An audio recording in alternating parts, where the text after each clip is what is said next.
Hey, what's going on, guys? My name is Isaiah. Welcome to the channel. Today I have a 2008 Suzuki GSX-1300R, also known as the Suzuki Hayabusa. This is an absolute blast of a motorcycle. Wicked powerhouse here. It's powered by a 1300cc inline 4-cylinder. It's going to be liquid cooled and electronically fuel injected, and it's mated with a 6-speed transmission.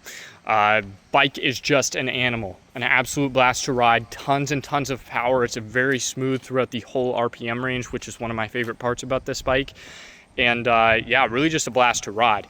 This is the first Hayabusa I've had through here, and I was very surprised to find that I kind of figured it was going to be like almost like the Dodge Challenger of the motorcycle world, you know, like almost like a boat. Quick in a straight line, but not great on the corners. I was extremely surprised to find out that this bike is a lot more nimble than people might lead you to believe. Granted, you know, your traditional 600 or 1000 Super Sport is going to have a little bit shorter of a wheelbase, a little bit less weight, definitely more nimble in the twisties, but this bike has no trouble being thrown around in the twisties. I mean, you can go out and have an absolute blast riding the twisties with this bike. Of course, straight lines is really kind of where it shines, but it's plenty nimble. I mean, it really is nimble. It's a blast to throw this thing around.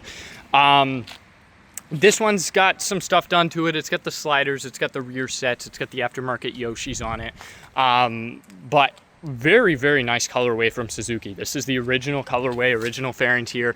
So you got this dark blue, gold and silver logos, brings it into this black, and then of course these bright gold wheels, which are impossible to miss.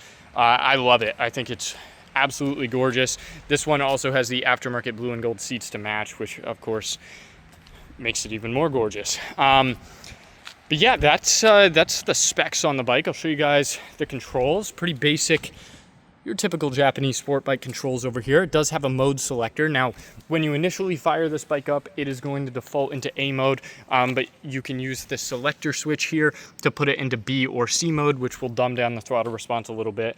Can make it easier to ride, you know, in high traffic conditions, city type riding. Clusters here, I love. I really like what they did here. You know, it's nothing fancy. Technology wise, it's pretty basic, but I think it's just a really cool look. They did a good job of using the entire space. Obviously, being a Hayabusa with the 1300, this is a very wide bike, and so I like the way that they kept the cluster nice and wide too. Spread everything right across.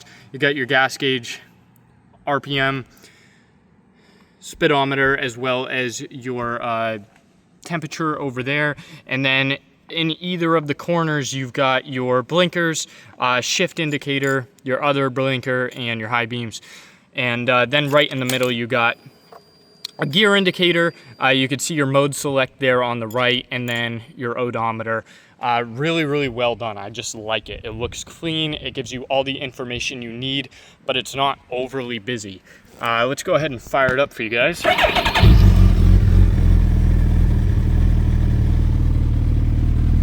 Pretty tame bike sit idle, but of course they rev up to 11,000 RPM, so they will open right up for you. But yeah, that is the 2008, which is a Gen 2 Suzuki Hayabusa. If you guys have any questions about this bike that I did not answer in the video, please drop them in the comments. And if you like power sports review videos, check out my channel because I've got more rolling out all the time. Thanks, guys.